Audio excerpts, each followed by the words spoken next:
First challenge obviously is to bring law and order, because the whole country was up in flame, get her out of the country, so that they can take control of the country from her. Because it's a devastated country. She never held an election for 15, 16 years. She was ruling the country without election. She had fake elections without any voters and so on. Destroyed the economy, destroyed the banking system, a series of them. So the people rebelled against it, and that's how it happened. So our first job is to make sure the law and order is established, and the next job is to rebuild the economy, rebuild the society, rebuild the institutions which have completely failed. So this is the process we are going through. In order to do that, we have to go through the process of reform. So we have created 15 different reforms commissions on law and order, police administration, and question of constitutional reform, question of election procedure reforms, and so on. So there are 15 of them. They are reporting back with suggestions, their recommendations, what needs to be done. So now we have what we call consensus building commission. So that we go to the political parties and so on, see which are the recommendations all agree, so that we take that as a charter and then implement that and hold an election.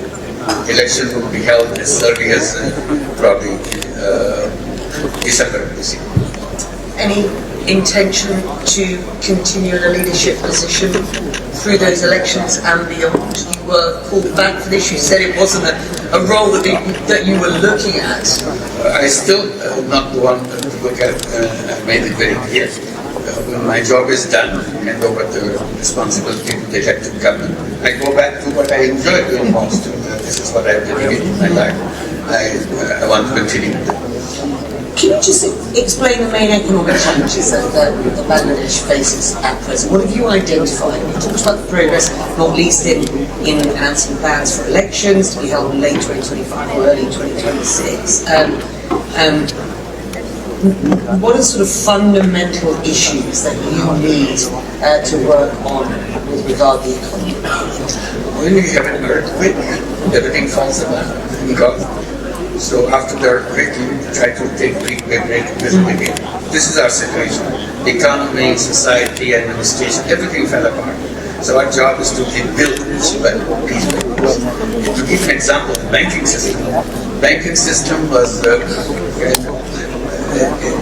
completely collapsed. $16 billion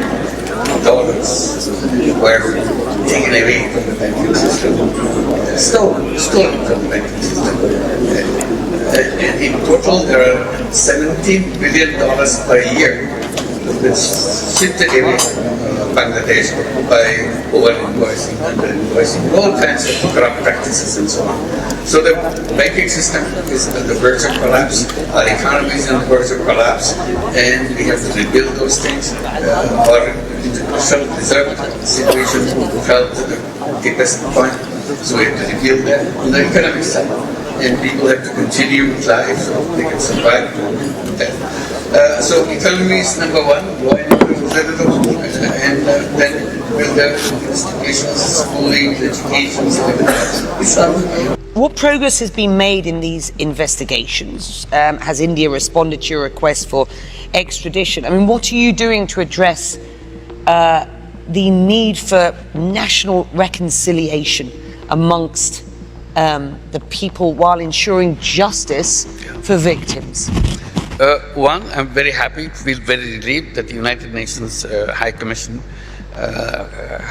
for Human Rights published just a report on Bangladesh, documenting everything I just said about the killing, about the disappearance of people, torture chambers, how students were shot by the police and army under the order of the Prime Minister. So they vividly recorded that. So we don't have to go and tell the public, the world that, look, we are saying that these are all fabricated. So we have a United Nations document on that. So that's a relief. We have to start rebuilding those faults that we have in the system so that it doesn't repeat that. So this is one of the things that we want to make sure. And the other things is broad international support that we got from everywhere.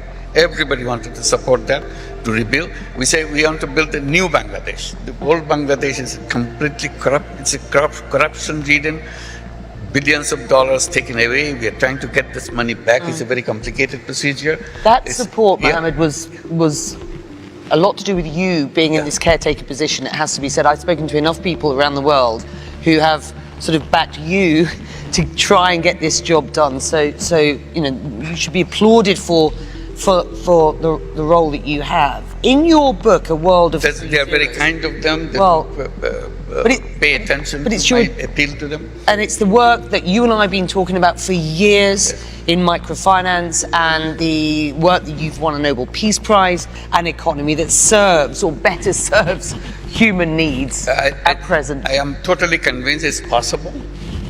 It's possible because we want it. Each one of us want it.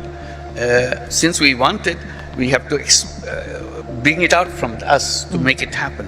I say we do business to make money. That's understood all over the world, maximization of profit. I said you do that. And then on the side you have the charity. You give away money. I said there's a third one. This was missing. So I wanted to install the third one. I call it social business. Business to solve human problems without any intention of making money. If you can give away money, I said, why don't you just invest? Make it as a business. Business to solve the problem, like healthcare problem. Healthcare problem can be done in a way, sustainable way, so that you are not doing this health business to make money, but to solve the problem of the people. I raised this question in Corona time, saying all the vaccines that are coming out, this should be done in pharmaceutical companies as a social business, so that you cover your cost, but people get it cheap. So if you want to maximize your profit even on the vaccine, then your attention is very different. You make billions of dollars, but many people die on the way. This is altruistic. Is it also slightly naive? It's not naive. People say, will people be interested in that? I said, of course they will be interested. And how come? I said, yes, making money may be happiness. Making other people happy is a super happiness. You do it, you feel happy. This happiness that is matters. It's not about something else. So I said there's plenty of technology in the world, plenty of creative ideas in the world, but we're not using it for solving the problems of the people. All kinds of problems people suffer. So why don't you create businesses like I mentioned, healthcare, education, technology, and many other things. Are you baking that into your economic vision finally for Bangladesh and new Bangladesh going forward? Gradually trying to set it up in the education system, so that in the education system we're trying to encourage young people. First decide what you want to be, then you learn in this. If you don't have what you want to be, then you become a job seeker. You work for somebody else. And that's the end of your story. It's an absolute pleasure. It's my pleasure. It's been a long time. It's always a pleasure being with you. Thank you very much indeed. Muhammad Yunus for you today. Thank you.